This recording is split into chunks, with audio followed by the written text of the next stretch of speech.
Work place पे mental health को importance देना बहुत ज़रूरी है, क्योंकि चाहे वो कॉरपोरेट ऑफिस हो या गवर्नमेंट ऑफिस हो, हर कोई आज के डेट में एंग्जाइटी, डिप्रेशन और स्ट्रेस का शिकार है। कि मेंटल हेल्थ जैसे हमारा शारीरिक प्रॉब्लम है, वैसे हमारा मेंटल हेल्थ भी एक प्रॉब्लम है। अगर वहाँ पे किसी कारण हमारे ऑफिस में हमें फटकार लगाई जाती है, उस टाइम हमें क्या करना चाहिए कि उस परिस्थिति को वहीं छोड़ देनी चाहिए। बहुत सारे फील्ड में जो हमारे बैरियर बन जाते हैं, उस चीज़ को हम इस चीज़ को कम कर सकते हैं। जैसे सबसे उसका बड़ा उदाहरण है मेडिटेशन। हम मानसिक स्वास्थ्य जागरूकता अभियान यदि चलाते हैं तो इसका फ़ायदा ही होगा और समय समय पर यह जागरूकता अभियान चलाना चाहिए। कर्मचारियों से संवाद परामर्श केंद्र बनाया जाए।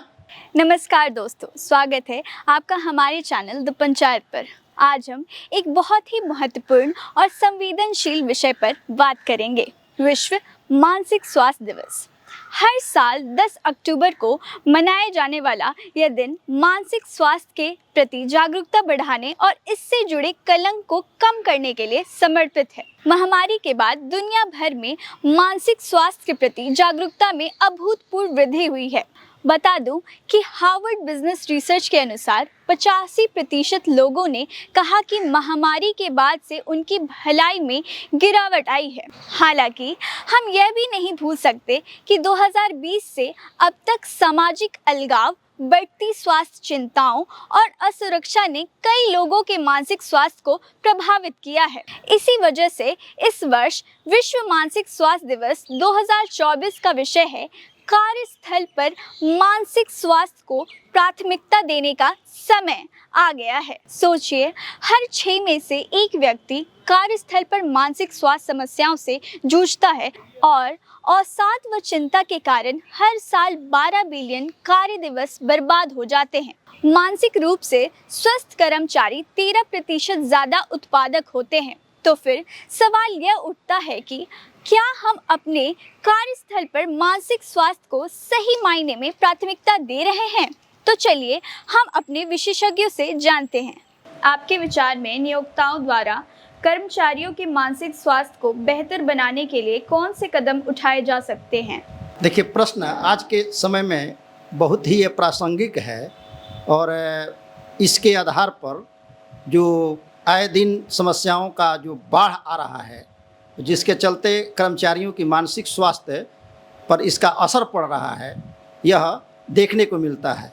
इसके लिए मैं बताऊंगा कि सबसे पहले व्यक्ति दोनों तरफ से इस पर सकारात्मक सोच होनी चाहिए, पॉजिटिव थिंकिंग होनी चाहिए और जिनका जो दायरा है वह अपने कार्य को ससमय निपटाएं, तो हम समझते हैं कि मानसिक स्वास्थ्य दोनों तरफ का बेहतर होगा। साथ ही साथ इसके लिए शिकायत निवारण कोषांग हो, प्रकोष्ठ हो, जहाँ पर सभी व्यक्ति अपनी समस्याओं को वहाँ पर दे सकें और ससमय उसका निपटारा हो सके।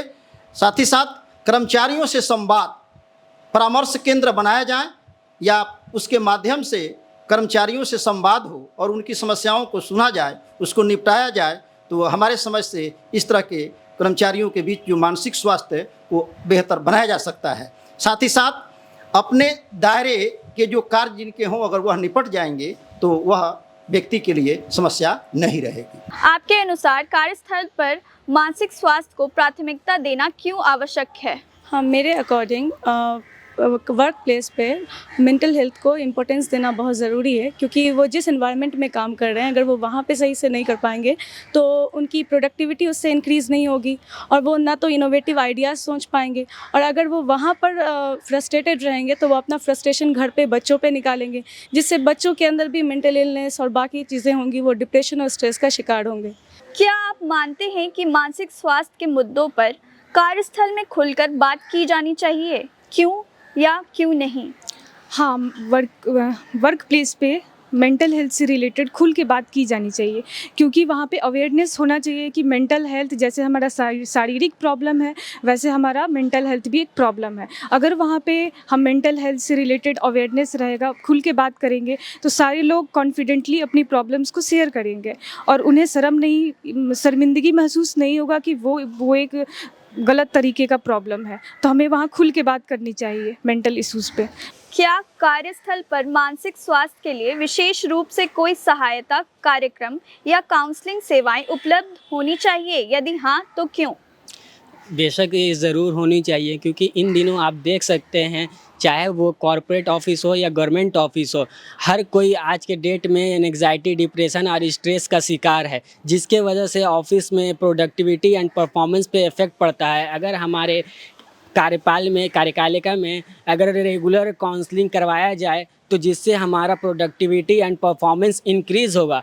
और ये आप कई देशों में देख सकते हैं, ये हर एक मतलब डिपार्टमेंट में आपका परमानेंट किया गया है कि हर एक डिपार्टमेंट में काउंसलिंग सर्विस प्रोवाइड कराया जाएगा, जिसके वजह से आपका प्रोडक्टिविटी एंड परफॉर्मेंस पे इफ़ेक्ट पड़ेगा और इससे हमारा कॉस्ट इफेक्टिव भी कम होगा। जैसे कि आप देख सकते हैं, कई लोग स्ट्रेस और एंग्जाइटी में होते हैं तो अब्सेंट करते हैं, रेगुलर ऑफिसेज नहीं जा पाते हैं, जिससे हमारा वहाँ के टर्न ओवर में इफ़ेक्ट पड़ता है। अगर हमारा रेगुलर वे में काउंसलिंग प्रोवाइड करवाया जाए, तो जिससे हमारा जो है वहाँ इंक्रीज़ हो जाएगी, प्रोडक्टिविटी डिक्रीज़ हो जाएगी, आपकी एब्सेंटेज ऑफ एम्प्लॉयज़ एंड आपका टर्नओवर भी इंक्रीज़ हो जाएगा। हमारा मानना है कि इन दिनों आने वाले जनरेशन में हर एक डिपार्टमेंट में, चाहे वो गवर्नमेंट ऑफिसेज हो या कॉरपोरेट ऑफिसेज हो, एक काउंसलिंग सर्विसेज को परमानेंट कराया जाए और हर जगह काउंसलर को प्रोवाइड करवाया जाए। किस प्रकार का कार्य वातावरण मानसिक स्वास्थ्य को बनाए रखने के लिए अनुकूल होता है और इसे कैसे बढ़ावा दिया जा सकता है? आज के समय हम देख सकते हैं कि बहुत सारे जो कार्य हम करते हैं, जैसे एजुकेशन है जिसमें हम तैयारी कर रहे हैं, कॉम्पिटिशन तैयारी नौकरी के लिए, या जो हम पढ़ाई करते हैं, उसमें बहुत सारा हमें जो नेगेटिव चीज़ है, जो हम मतलब पर्याप्त नींद नहीं ले पाते हैं। सबसे बड़ा वो चीज़ है अवसाद की ओर हम बढ़ जाते हैं। आज के समय हम उस चीज़ को कम करना है और हमें नींद को पर्याप्त लेना है, जिस ओर मतलब हम अपने आप को एक्टिव कर सकते हैं, अवसाद से जो हम मुक्त हो सकते हैं। बहुत सारे फील्ड में जो हमारे बैरियर बन जाते हैं, उस चीज़ को हम इस चीज़ को कम कर सकते हैं। जैसे सबसे उसका बड़ा उदाहरण है मेडिटेशन। हम मेडिटेशन कर सकते हैं, और जो हमें कभी अगर मन नहीं लगता है तो हम कहीं गार्डन में चल सकते हैं, पार्क में जा सकते हैं, जिसके तहत हम अपने आप को मतलब माइंड को जो है हम कंट्रोल कर सकते हैं। एक बहुत अच्छा कोर्स था कि मानसिक स्वास्थ्य एक ऐसा उपलब्धि है जिसमें अपना निवेश कर सकते हैं। उससे हमें जीवन में निवेश करने से हमें ये फ़ायदा होगा कि हमारे जीवन सुखमय की ओर, बेहतर की ओर चला जाएगा। क्या आपको लगता है कि मानसिक स्वास्थ्य जागरूकता अभियान कार्यस्थलों में सकारात्मक बदलाव ला सकते हैं? अगर हाँ, तो कैसे? जी, समय समय पर यदि हम जागरूकता अभियान चलाएंगे, तो जो लोग मानसिक स्थिति से गुजर रहे हैं, जो मानसिक तनाव से गुजर रहे हैं, तो उस स्थिति में मानसिक स्वास्थ्य जागरूकता अभियान चलाने का सबसे बड़ा फ़ायदा ये होता है कि उस स्थिति से गुजरने वाले जितने भी लोग होते हैं, वो उस स्थिति से निजात पाते हैं, उस समस्या से निजात पाते हैं। तो अतः हम समय समय पर यदि हम मानसिक स्वास्थ्य जागरूकता अभियान यदि चलाते हैं, तो इसका फ़ायदा ही होगा और समय समय पर यह जागरूकता अभियान चलाना चाहिए। क्या आपने या आपके किसी परिचित ने कार्यस्थल पर मानसिक तनाव का अनुभव किया है? उस स्थिति का प्रबंधन कैसे किया गया? हाँ, बहुत लोग करते हैं। और उस स्थिति में हमें क्या करना चाहिए? अगर किसी कारण हमारे ऑफिस में हमें फटकार लगाई जाती है, उस टाइम हमें क्या करना चाहिए कि उस परिस्थिति को वहीं छोड़ देनी चाहिए। ये नहीं कि उस चीज़ को अपने घर लेकर आना चाहिए। बहुत लोग होते हैं उस चीज़ को अपने घर लेकर आते हैं, घर में आके उस चीज़ पे गुस्से हैं, तो अपनी फैमिली पे सुनाते हैं कि नहीं ऐसे वैसे। अगर वैसा करेंगे तो हमारा फैमिली प्रॉब्लम भी बढ़ सकता है, हमारे फैमिली में इशू हो सकती हैं। तो दोस्तों, चलिए इस विश्व मानसिक स्वास्थ्य दिवस पर संकल्प लें कि हम अपने कार्यस्थलों को मानसिक स्वास्थ्य के लिए अधिक अनुकूल और सहायक बनाएंगे। ये केवल एक दिन नहीं, बल्कि एक सतत प्रयास है, जिससे हम सभी को लाभ होगा। याद रखें, मानसिक स्वास्थ्य की देखभाल करना उतनी ही ज़रूरी है जितनी शारीरिक स्वास्थ्य की। आइए इस जागरूकता को बढ़ाएं और एक खुशहाल स्वस्थ जीवन के लिए मानसिक स्वास्थ्य को प्राथमिकता दें। आपके मानसिक स्वास्थ्य की देखभाल आपके हाथों में है, इसे अनदेखा ना करें। हम मिलकर एक बेहतर मानसिक रूप से स्वस्थ दुनिया बना सकते हैं। इस जानकारी को अपने दोस्तों और परिवारों के साथ साझा करें, और अगर आपको ये वीडियो पसंद आया हो तो इसे लाइक करें, शेयर करें, सब्सक्राइब करें और कमेंट करना ना भूलें। कैमरामैन आदित्य कुमार के साथ साक्षी, धन्यवाद।